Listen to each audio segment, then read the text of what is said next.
সর্বপ্রথমে মহান ঈশ্বরকে ধন্যবাদ দিই এবং সকলকে আরেকটিবার প্রভু যীশু খ্রিস্টের নামেতে শুভেচ্ছা জানাই। সকলকে জয় যীশু। আজকে যে বিষয় আপনাদেরকে শেয়ার করতে চাই তা আমরা দেখব মথি 7 অধ্যায় 7 পদ, যে যাচনা করো তোমাদেরকে দেওয়া যাইবে, অন্বেষণ করো পাইবে, দ্বারে আঘাত করো দ্বার খুলিয়া দেওয়া যাইবে। ঈশ্বর তার পক্ষে আমাদের প্রত্যেককে আশীর্বাদ যুক্ত করুন, আমেন। আজকে পিতা ঈশ্বর যে বিষয় তিনি বলতে চান সেইটা হলো যে ঈশ্বর কাছে আমরা যদি চাই, তিনি কিন্তু আমাদেরকে সেই চাওয়ার প্রেক্ষিতে তিনি আমাদেরকে দেবেন। যদি আপনার সন্তান গৃহে থাকে এবং সেই সন্তান যদি বারবার করে আপনার কাছে চায়, আপনি কি দেবেন না? আপনি পিতা এবং মাতা হিসাবে আপনি চেষ্টা করবেন যে আপনার সন্তান যা চাইছে সেটি দেওয়ার। সঠিকভাবে আমরা যে পিতার কাছে আমরা আছি, সেই পিতা কাছে যদি আমরা চাই, তিনি কি দেবেন না? অবশ্যই তিনি দেবেন, কিন্তু সেই পিতা তিনি চাইছেন যেন আমরা মুখ থেকে বলে তার কাছে আমরা চাই যে প্রভু, তুমি আমাকে প্রার্থনার উত্তর দাও, আমার জীবনকে তুমি নতুন করে পরিবর্তন করো। আর যখন আমরা সে পিতার কাছে আমরা চাই, তিনি কিন্তু আমাদেরকে প্রার্থনার উত্তর তিনি আমাদেরকে দেবেন। তাই আজকে বলতে চাই যে আসুন আমরা প্রথমে অন্বেষণ করি। আমরা যদি অন্বেষণ না করি তাহলে আমরা কিভাবে পাব? যদি আপনার ঘরে কোনো দামি জিনিস হারিয়ে গেছে এবং সেই জিনিসটি আপনি যদি না খোঁজেন, তাহলে সেই দামি জিনিসটি আপনি কি পাবেন? সেটি পাবেন না। আপনাকে সেটা খুঁজতে হবে। যতক্ষণ না আপনি খুঁজবেন ততক্ষণ আপনার হারিয়ে যাওয়া দামি মূল্যবান বিষয়টি আপনি কিন্তু খুঁজে পাবেন না। তাই আপনি চেষ্টা করবেন যে আপনার যে বিষয়টি হারিয়ে গেছে সেটা বারবার করে খোঁজার। যখন আপনি বারবার করে খুঁজবেন এবং কখনো আপনার মনে পড়বে যে কোথায় আপনি যে সেই জিনিসটি রেখেছেন।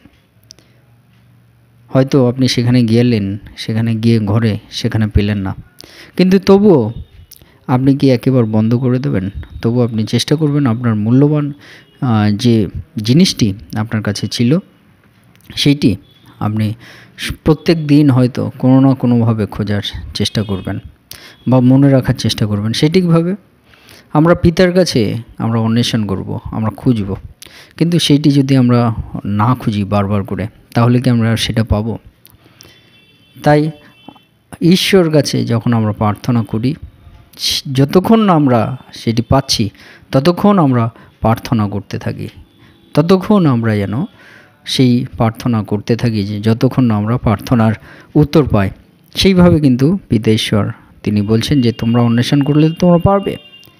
আমরা যদি প্রার্থনা আমরা করতে থাকি, বন্ধ না করি, যতক্ষণ না পাবো ততক্ষণ আমরা যদি প্রার্থনা করি, তিনি সে প্রার্থনা আমাদের উত্তর তিনি আমাদেরকে দেবেন।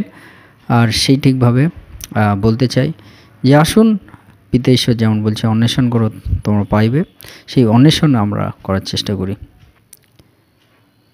সঠিকভাবে পিতা ঈশ্বরের চরণতলে আজকে আপনাদেরকে বলতে চাই যে তিনি আমাদের দেওয়ার মালিক, তিনি আমাদের পিতা, তিনি আমাদের প্রার্থনার উত্তর দেওয়ার জন্য তিনি বসে আছেন। তিনি আমাদের সেই প্রার্থনার উত্তর তিনি আমাদের দিতে চান। শুধু আমাদের হৃদয়টাকে তিনি দেখতে চান যে কতটা আমরা সেই আমাদের চাওয়া বিষয়টি আমরা কতটা আমরা চাওয়ার জন্য আমরা প্রস্তুত থাকি, কতটা আমরা চাওয়ার জন্য আমরা আকাঙ্ক্ষিত হয়ে আছি। হরিণী যেমন জলের জন্য আকাঙ্ক্ষা করে, তার যখন তৃষ্ণা পায় যখন সে আকাঙ্ক্ষা করে, সঠিকভাবে আমাদেরকেও সেই আকাঙ্ক্ষা যদি আমরা থাকি, তখন আমরা কিন্তু সেই প্রার্থনার উত্তর আমরা পাব। তাই আজকে যতজন সন্তানেরা আপনারা আছেন, আপনাদেরকে বলতে চাই যে আসুন আমরা অন্বেষণ করি, আমরা পাইব। পিতা ঈশ্বর তিনি বলছেন দ্বারে আঘাত করো তোমরা দ্বারে আঘাত করলে তোমরা পাবে।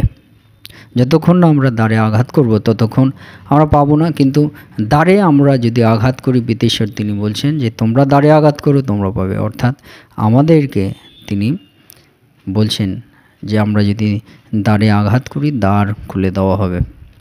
আজকে যদি আমাদের গৃহ দরজা বন্ধ থাকে, তালা দেওয়া থাকে এবং সেইটা আমরা খুঁজে পাচ্ছি না, সেই চাবিটা, তখন আমরা কি করার আমরা চেষ্টা করব? আমরা সেই গৃহে ঢোকার জন্য আমরা ওই তালাটা আমাদের ভাঙতে হবে। সঠিকভাবে আমাদের জীবনে এই যে সমস্যাটা, এটা একটা তালার মতো। সেই তালাটাকে আমাদেরকে কি করতে হবে? ভাঙতে হবে। সেই সমস্যাটাকে আমাদের জীবন থেকে ভাঙতে হবে। কিভাবে ভাঙব? আমরা যেমন সেই তালা ভাঙার জন্য আমরা অস্ত্র ব্যবহার করি এবং সেই তালাটা যখন আমরা ভাঙি, দরজা আমরা খুলে যাই, সেই দরজা খোলার মধ্য দিয়ে আমরা গৃহে প্রবেশ করতে পারি। সঠিকভাবে আমাদেরকে বলছেন যে আমরা যেন দ্বারে আঘাত করি, দ্বার খুলিয়ে দেওয়া যাইবে।